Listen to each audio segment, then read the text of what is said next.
Alright, in today's video we are going to be debunking utilitarianism, which is something most people probably think I like, right? A lot of people tell me, Cliff, you're a utilitarian because you like logic, right? I actually don't like utilitarianism because I like logic. I think it's an irrational system. Okay, so we're going to be comparing utilitarianism to logical morality. If you've ever wondered what this term logical morality means, I mean, it's the name of my channel. We're going to look at logical morality and see what it actually is, okay? So, now utilitarianism, I'll explain it briefly. You can look up some videos on it if you don't like my explanation, but here it is, okay? So utilitarianism is this system where we calculate how much suffering and pleasure an action causes, and if the net pleasure outweighs the, if the overall utility of the action, which is like the, suffering counts as a negative, pleasure counts as a positive. If the overall utility is positive, then the action is right. Okay, so first irrational point is proximity. Utilitarianism says that something that happens in the future, like if you have a harm, it's better to put that harm in the future than it is to deal with it in the present. That doesn't make any sense. If the actual amount of harm is the same either ways, it doesn't matter if you experience it in the future or present. It's just a totally subjective preference, right?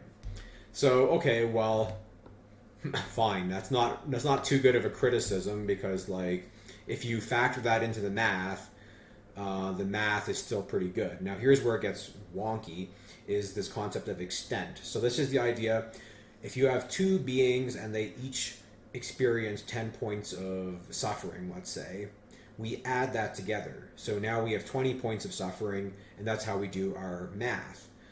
But I'm going to argue that that is very fundamentally irrational because nobody actually experiences 20 points of suffering, okay? This is an illusory, imaginary perspective. It's really just the government's perspective. And the government's perspective is not one based on empathy. It's about making as many people shut up for as little effort as possible, okay? That's how a government thinks. So if I've, 10 people who are experiencing 10 points of pain, and I have one guy who's experiencing 15, I say, well, 10 whining people is more annoying than one whining guy, so let's, deal with the 10, right? That seems like the more logical approach. But that's not actually based on any sort of moral calculus. That's just based on, like, me making my own job easier, right? this perspective is not based on any sort of deep empathy or understanding of what's taking place in the situation. Logical morality is about looking at everybody's point of view and weighing everybody's suffering and harm equally. So in this case, like we have 10 people suffering 10 points of pain, and we have one person suffering 15. We say that, well, 15 is actually the worst pain anybody can experience. The only way you can get a higher amount of pain than 15 is by adding pain together in this imaginary perspective that doesn't actually exist, right? So in this case, we should care more about the one person experiencing 15 points of pain than the 10 people experiencing 10, because you're really just comparing individuals to individuals, because the individual perspective is the only real perspective that actually exists, right?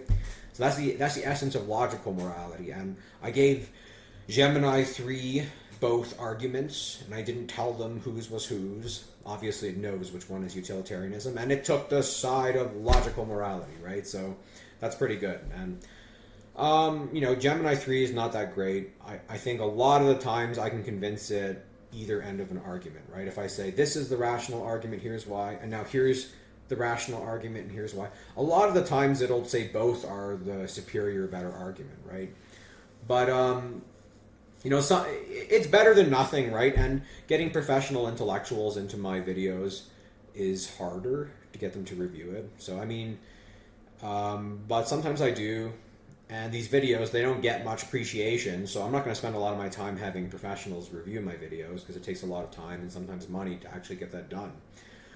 So let's just look at the logic of the video. You can look at the logic itself and see which is a more compelling argument, right? I think logical morality is much more compelling if we're trying to do the right thing. Now, in reality, it's because we're selfish beings, okay? We're not going to do the moral thing just because it's moral. Right? That's just the reality our nature, right? So, if you have 20 angry people who are going to kick down your door and stab you if you don't help them, or you got one guy, well, the 20 people have more capacity to inflict violence and harm, right? So we have to realize at some point, humans aren't altruistic creatures who are looking to maximize the moral good. We're looking to maximize what's good for our family and ourselves, right? So in reality, we always have to have, a balance between pragmatism and morality, right? But if we want to be a saint, and I don't know how many people want to, but if you want to be a saint, then I think logical morality is the far superior system. If we had a robot executing moral justice for humanity, I think it would lean more towards logical morality. What do you think?